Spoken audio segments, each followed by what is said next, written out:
behavior. So in this presentation, I'll briefly go over some background information that will go over the prevalence and costs of drug and stimulant abuse. I'll go over some of the personality factors that lead to this.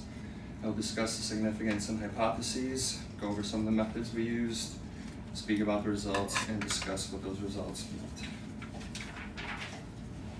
So drug abuse is highly prevalent, especially stimulant drug abuse, both globally and in the United States. Currently, globally, that statistic stands at 210 million users, and that number actually hits home as well, whereas in the United States, it actually stands at 21.6 million users. Sorry, can we start that over? I totally forgot. Do over. Sorry. I was gonna say, because I think the thing had to be brought up. I don't know what. Yeah, I think it's because That, you're yeah. used to I know. I'm It like, coming up. this Yeah. projector in front of you, Yeah. so, Alright, yeah. sorry. I just got. You could always just not have them drop in anymore, but, I know. yeah, so you could just I think take it's out the easier, you actual. don't have to think about the timing. You have to think about I timing know, I anymore, was- because you usually have the screen prompt, but Yeah. you're Okay. not staring at it. I'll be fine. So, do you wanna take those out now and practice No, about it? I'll be fine. Yeah, I Okay. just totally, I don't know how far, Alright, how we're you're supposed just- to Hi prevent it. again, this is Presenter, I'm Nisalak, and I'll tell you about his work. Good morning, everyone. Again, my name is Tim Niedzalek. The title of my project is High Anxious Long Evans Rats Show an Overlap of Greater Serotonin 1A Receptor Expression and Impulsive Behavior. So in this presentation, I'll briefly go over the background information. I'll speak about the prevalence and costs of stimulant abuse. I'll discuss some of the personality factors that contribute to this abuse. I'll discuss the significance and hypotheses. I'll go over the methods, some of the results, and discuss what those results meant. So drug abuse is highly prevalent globally. It currently stands at 210 million users worldwide. That number also hits home in the United States because that number currently stands at 21.6 million users. Their extreme costs, first to society. Currently, we spend $180 billion annually in the United States alone on the war on drugs. The costs of the family are highly significant as well. On average, a stimulant abuser, an addict, spends the same amount of money to support his habit as it would cost to feed an entire family per day. And lastly, the individual costs are high as well. 1 in 5 intravenous drug users actually contract HIV, and of those, 50% can actually contract hepatitis C, which is a devastating liver disease. There's also personality factors that contribute to this drug vulnerability, first of which is anxiety. Many stimulant and drug abusers actually present with a pre-existing anxiety disorder, and this disorder actually contributes to novel reward-seeking high-risk behavior, which are hallmarks of drug abuse. Many physicians actually turn to anxiolytics to treat this anxiety disorder, but they can actually be habit-forming in their own right, which doesn't help the problem at hand. However, this anxiety disorder also can contribute to relapse for those that can enter sobriety. There actually is a comorbidity that exists between anxiety and depression, whereas most individuals with an anxiety disorder that enter sobriety actually also enter a deep state of depression, which does not help matters.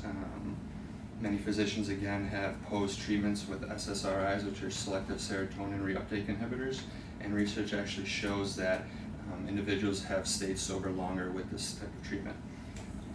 While anxiety contributes to this vulnerability, there's also another personality factor in impulsivity.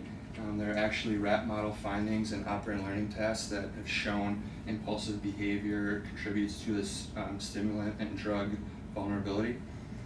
And this is indicative by their novel and reward-seeking behavior, again, a hallmark of drug abuse.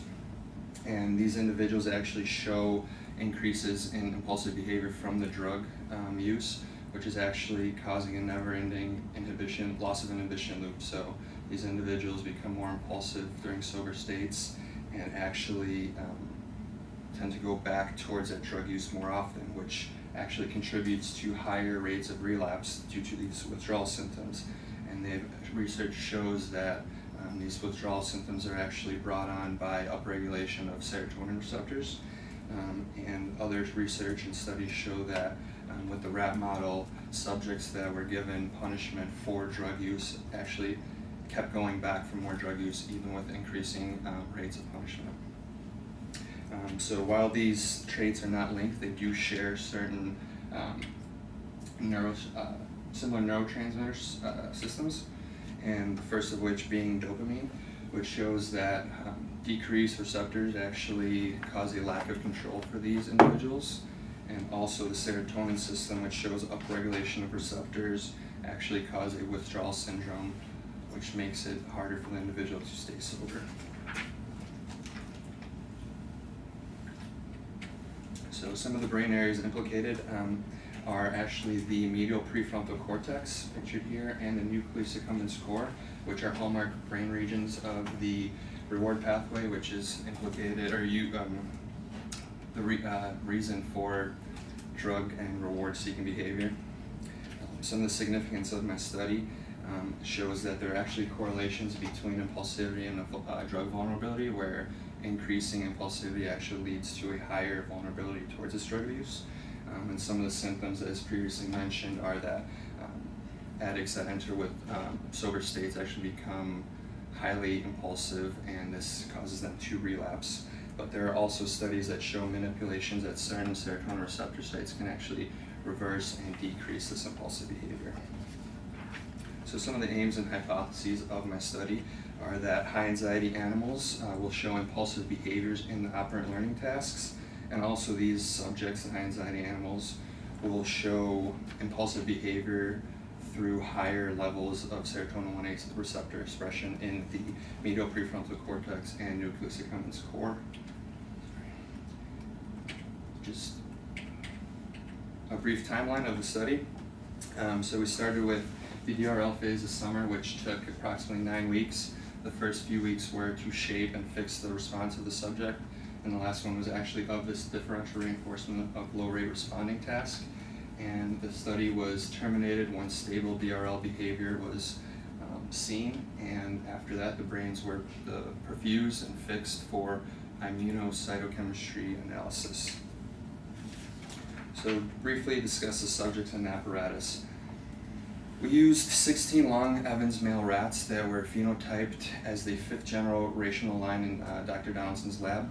The high anxiety line were actually phenotyped on the elevated plus maze, and they were shown to spend more time in the closed arms of maze, and the low anxiety animals showed more time in the open arms.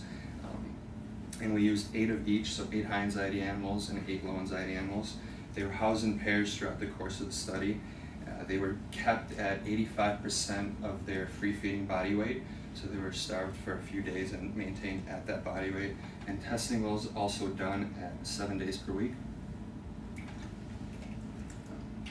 So here's a picture of one of the apparatuses. The subject is shown in this apparatus with stainless steel bars. There were 4 identical chambers used, and at the last phase of the study, 2 levers were present in each. You can see that the subject is pictured reaching into the area where the reward is released. Each lever has a light above it with a house stimulus light at the top, and the reward in this case is a 4 milligram sucrose or sugar pellet. So to briefly discuss the 4 phases of differential reinforcement with low rate responding, the first is magazine habituation, and this is actually where there's no levers available in the chamber.